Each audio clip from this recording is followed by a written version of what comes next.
told me think about it, well I did. Now I don't wanna feel a thing anymore. I'm tired of begging for the things that I want. Hello. I'm actually kind of glad that happened because I was able to record my before for this chapter because I wanted to do a before and after video, kind of like how I've been doing. And so I was able to record that whenever I ended the live because it was not coming back to me. It was gone. It was gone. But thankfully it stopped at a good point. I didn't read anything, so I'm still where y'all left me. I noticed that it was out pretty quick, so I haven't read anything.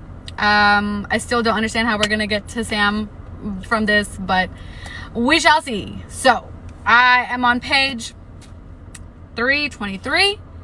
We're gonna start from the top because that's relatively where we left off. She woke up from a nightmare about Sam. Woke up from a nightmare about Sam. Oh, in the middle of the night. Oh, okay. I just made the connection. Oh, so this is happening now. Oh, so this is gonna happen. Oh, so this is gonna happen now. So this is gonna happen now. Okay. Anyway, I will destroy everything that you love. A promise. Aelin loosed a breath, careful not to disturb the Fey Prince sleeping beside her. For a moment, it was hard to pull back the hand touching his arm. For a moment, she was tempted to stroke her fingers down the curve of muscle. But she had one last thing to do. Oh, here it is. Oh, God. But she had one last thing to do tonight.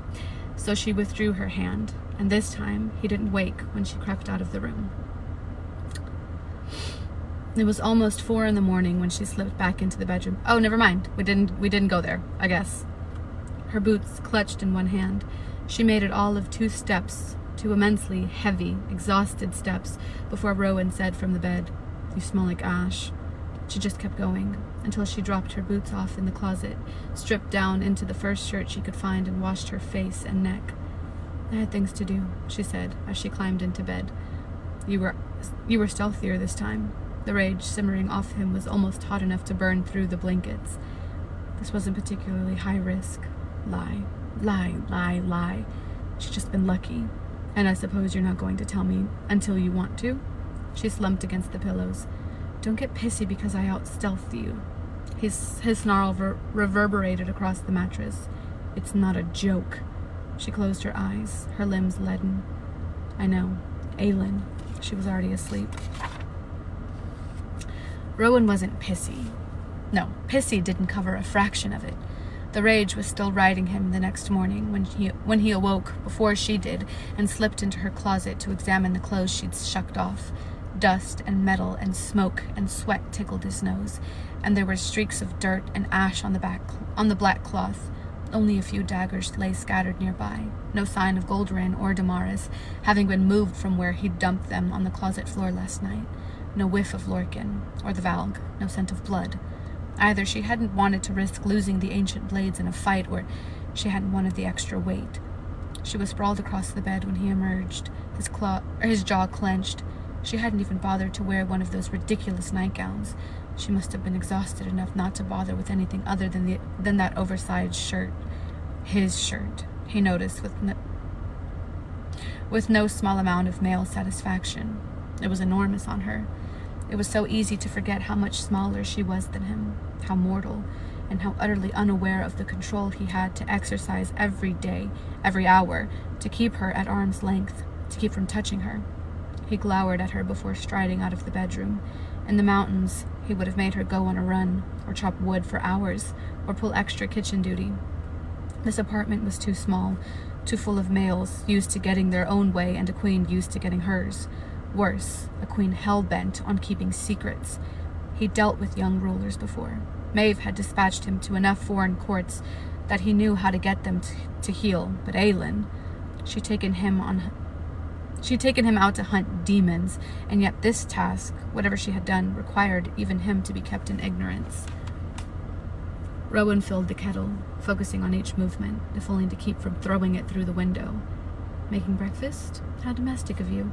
Aylin leaned against the doorway, irreverent as always. Shouldn't you be sleeping like the dead, considering your busy night? Can we not get into a fight about it before my first cup of tea? With lethal calm, he set the kettle on the stove. After tea, then?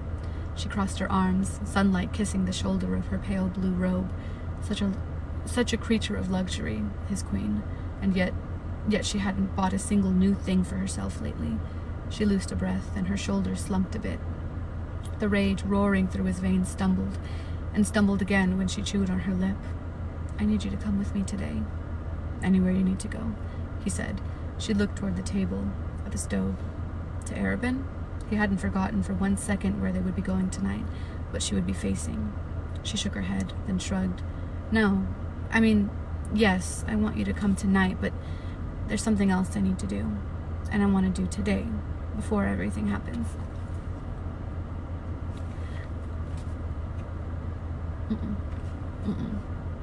He waited, restraining himself from going to her, from asking her to tell him more. That had been their promise to each other. Space to sort out their own miserable lives, to sort out how to share them. He didn't mind, most of the time. She rubbed at her brows with her thumb and forefinger, and when she squared her shoulders, those silk-clad shoulders that bore a weight he'd do anything to relieve, she lifted her chin.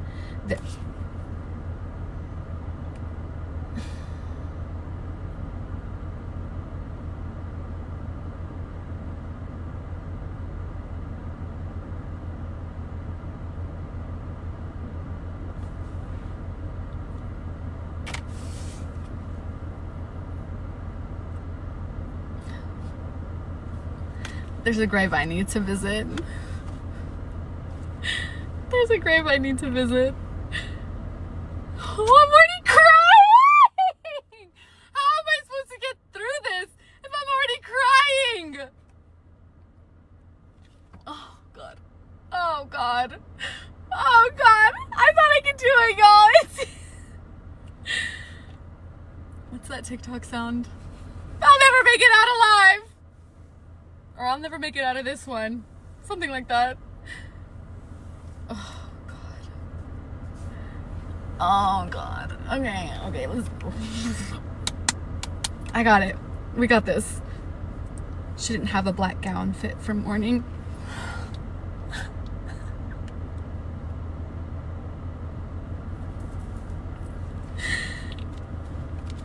But Aylin figured Sam would have preferred to see her in something bright and lovely anyway.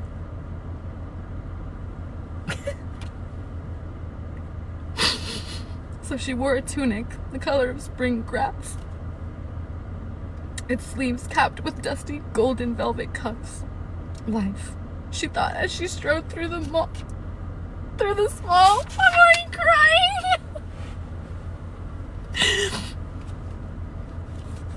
Oh, God. Through the small, pretty graveyard overlooking the Avery. The clothes Sam would have wanted her to wear reminded her of life. The graveyard was empty, but the headstones and grass were well kept, and the towering oaks were budding with new leaves. I want to throw up. A breeze coming in off the glimmering river set them sighing and roughed her unbound hair, which was back now in its normal honey gold. Fuck. Okay, I can do this. Rowan had stayed near the little iron gate, leaning against one of those oaks to keep passerby on the quiet city street behind them from noticing him. If they did, his black clothes and weapons painted him as a mere bodyguard. She had planned to come alone, but this morning she'd awoken and just needed him with her. The new grass cushioned each step between the pale headstones bathed in the sunlight streaming down. She picked up pebbles along the way, discarding the misshapen and rough ones, keeping those that gleamed with bits of quartz of color. She clutched a fistful of them by the time she approached the last line of graves, at the edge of the large, muddy river flowing lazily past. It was a lovely grave. Simple, clean, and the stone was written. And on the stone was written,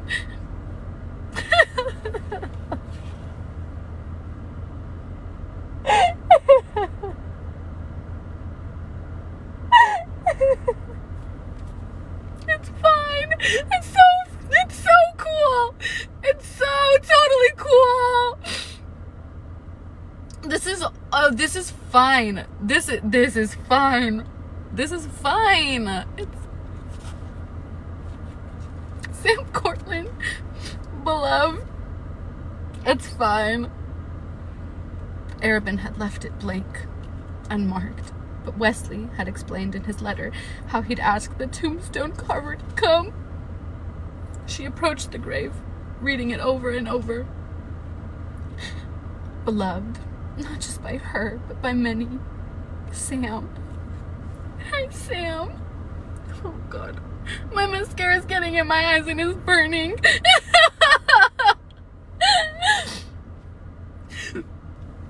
Okay, it's fine. It's fine. It's fine.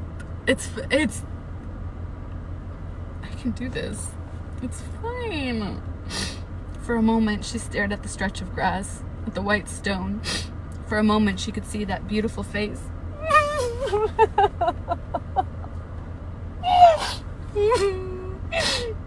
Okay. Grinning at her, yelling at her, loving her. She opened her fist of pebbles and picked up the 3 loveliest. 2 for the years since he'd been taken from her.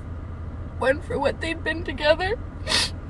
Carefully, she placed them, fuck, my eyes burning, at the apex of the headstone's curve. She sat down against the stone, tucking her feet beneath her, and rested her head against the smooth, cool rock. Hello, Sam, she breathed onto the river breeze. She said nothing for a time, content to be near him, even in this form. The sun warmed her. Oh my God.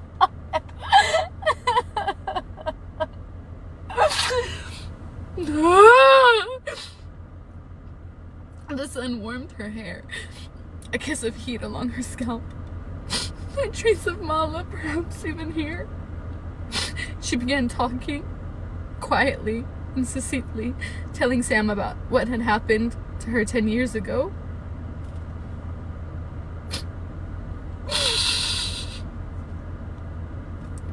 Telling him about these past 9 months.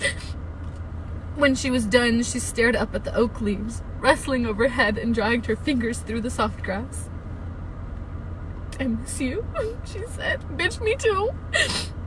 Every day I miss you, and I wonder what you would have made of all this. Made of me. I think you would have been a really... Oh my God!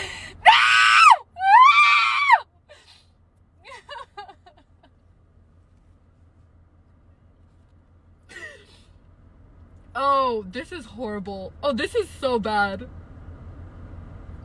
Why did... Oh my God.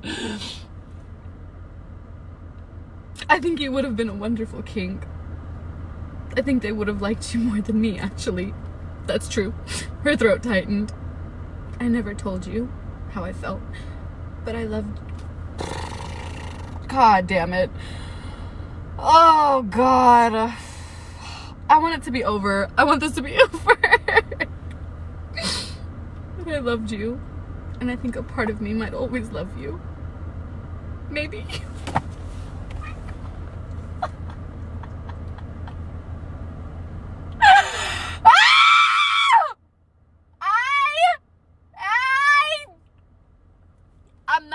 I'm not even, oh my God. Oh my God. Oh my God. Oh my God. Am I, oh my God, I am. I sure as hell am. Y'all, why didn't you, hello? Hello? Oh my God. Hold on, y'all. Oh my God. Yeah, girl. Yeah, this. Why would she say this? Oh, I think a part of me might always love you. I can't even say it. Maybe you were my mate, and I never knew it. Maybe I'll spend the rest of my life wondering about that. maybe I'll see you again in the afterworld, and then I'll know for sure. But until then, I'll miss you, and I'll wish you were here. She would not apologize, nor say it was her fault. Because his death wasn't her fault. And tonight she would settle that debt. She wiped at her face.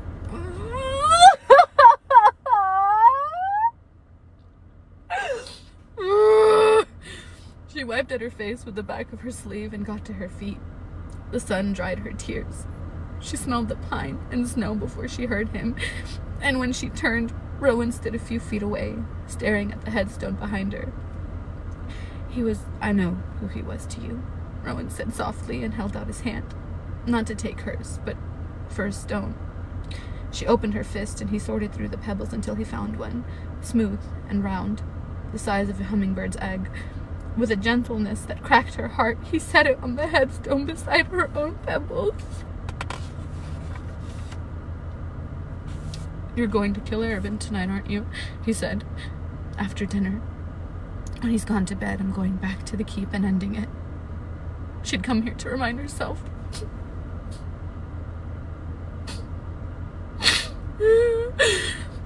Remind herself why that grave before them existed, and why she had those scars on her back. And the amulet of Orinth, an endgame, but also a distraction. The sunlight danced on the Avery, nearly blinding. "You're ready to do it?" She looked back at the gravestone, and at the grass concealing the coffin beneath. "I have no choice but to be ready."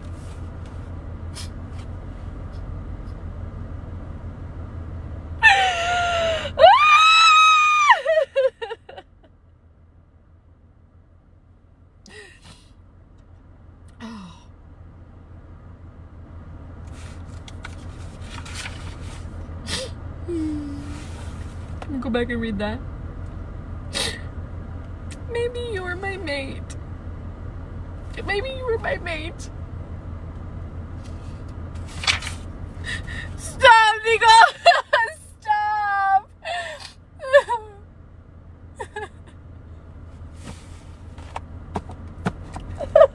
I hate this series so much! I hate it! Oh, God. Ugh. Okay. Well, it's over.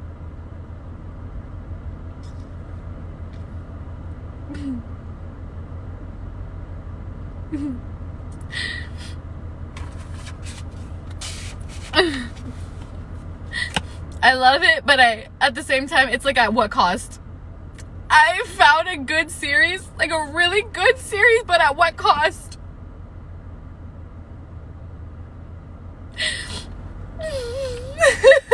I can't.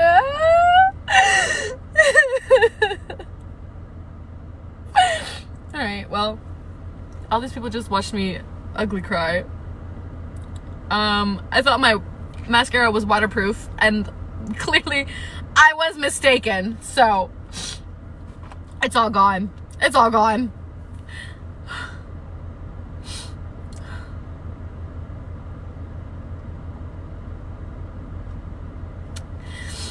And almost 100 people just watched me cry over a book, so, well. If you're new here, we do this every week. Sometimes I cry, sometimes I don't. It's just really, you just gotta see what is in store. I thought my mascara was waterproof. Usually it is. My mascara is, I thought this one was waterproof. But the one that I wore when I read The Assassin's Blade was waterproof, and it still ended up smearing really bad. So it's just, it's a good mix of crying and thirsting. That is true. It's a good mix of crying and thirsting. And I will have you all know that I no longer think Arobynn is attractive, and I was reminded of that today. That I don't want him. Or I do want him, but I want him dead. So, yeah. that was today's live. I'm glad that we were able to do it.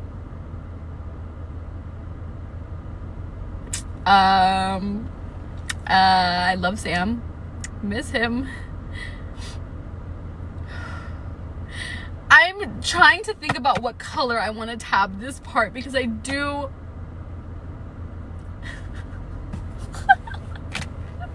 The last time your live came up on my feed, you were happily reading. Yeah, well, today wasn't so happy.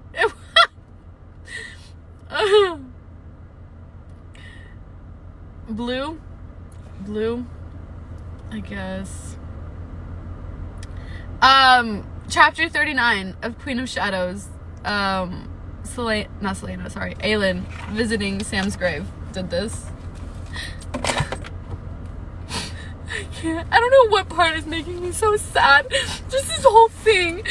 If it's just what she said, or if it's like, okay, I have two sizes. I have the littles, or no. I have the littles. It's upside down. I have the littles. I have the bigs. These are for like, well, these can be for big emotions, because I bought both because I was like, I don't know which one I would like more. And so far I've been using these more, but I think for big emotions is big sad, big blue. Big sad, big blue. We'll do this one.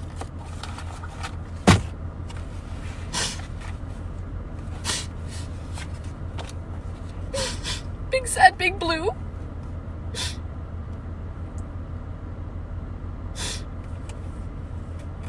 Fuck! I always move it when I'm putting it down. God damn it. Big sad. God damn it. Big sad, big blue. There we go. It is now tabbed in two places. Yay! Oh, you can't see them. Yay! I have one for, it made me really happy, was her and Rowan's. And then I have this chapter. Yeah.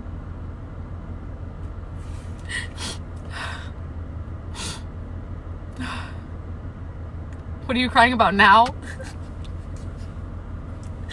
Damn. Sam's grave. Sam's grave. Oh. Maybe you were my mate. I think that line alone was, and she has to move on. That's the thing that I'm worried about. I'm worried about I can't move on from him, right? I'm everyone else moved on, but I stayed in Assassin's Blade. I stayed there. That's where I am. I'm still in the Assassin's Blade. The king one. The whole speech. Yo. The whole thing was bad.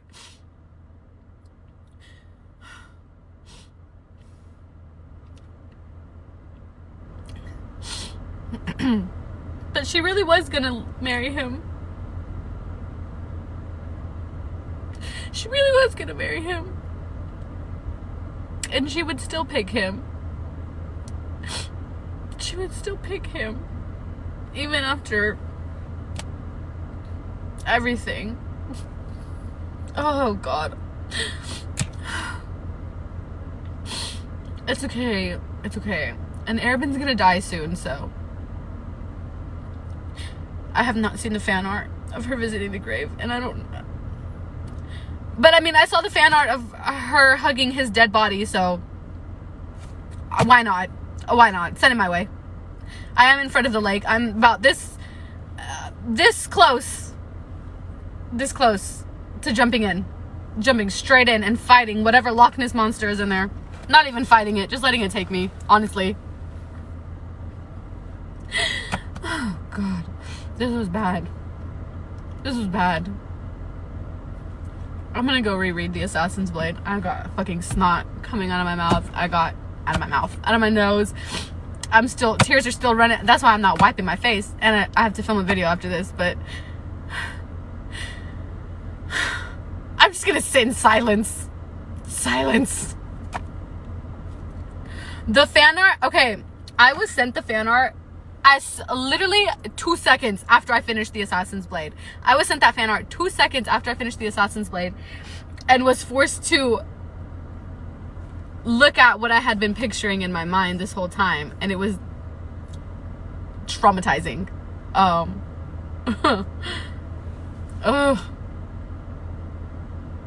You're gonna want to go back at the end. I can't wait to see how Arobynn is going to die. Oh, God. And I feel like I'm gonna cry when he does, because she's gonna say something about Sam. Like, she's gonna be like, this is for Sam. Like, this is for what you did to him and to me and to Lysandra and to literally everyone else. So I feel like it's gonna be really emotional. And is that what we're reading tomorrow? Because I see that this is back with a lead.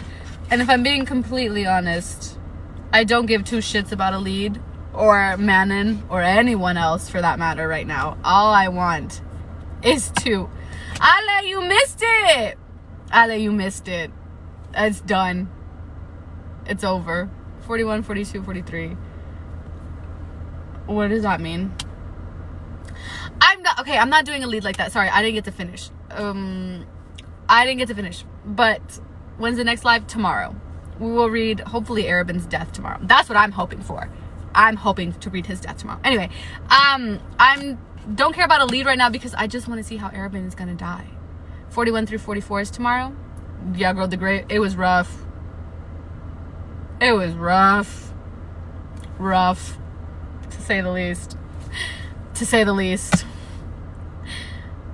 What happened in your eyes? I was crying over a book.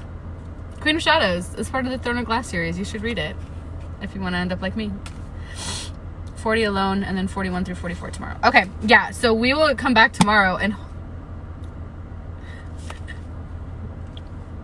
it was a rough time, Ale. I'm not gonna lie. It's been a rough chapter. But anyway, we will be back tomorrow. Hopefully there will be no tears, but I can't make any promises. And we will read 41 through 44 of Queen of Shadows. She lost. I did lose today. And I was telling myself, I was like, there's no way, not that there's no way that I was gonna cry. I knew that I was gonna cry, but I was like, there's no way I can like really cry, because I already know that he's dead, and I already know that what she says is gonna be something along the lines of like, I love you, like, I'm sorry, if I could go back and change things I would. Like, I know that I knew it was, I feel like I over prepared myself, honestly. And then when I was reading one chapter when she was in the sewers, I was convinced that she was gonna like walk a little bit in the sewers and she was gonna find his grave in the sewers, and that's what like Arobynn did. But and then it didn't make sense because Arobynn literally told her where he was buried. So I was like, no, that's not it. But like, I feel like I over prepared myself for this, and I still ended up like this. So yeah. Yes, this live is going to be on YouTube. You'll get to see me cry in my entirety. Actually, I think I'll just, since I started this live right before she went to go visit Sam's grave, I think I'll just keep it like this. I think I'll just upload what y'all really want to see. And it's me crying. So, I think I'll just upload this and skip the other chapters. But yeah, that was today's live. It hurt a lot.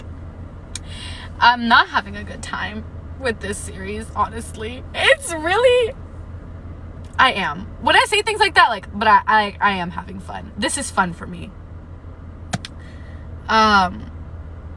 Sam's grave.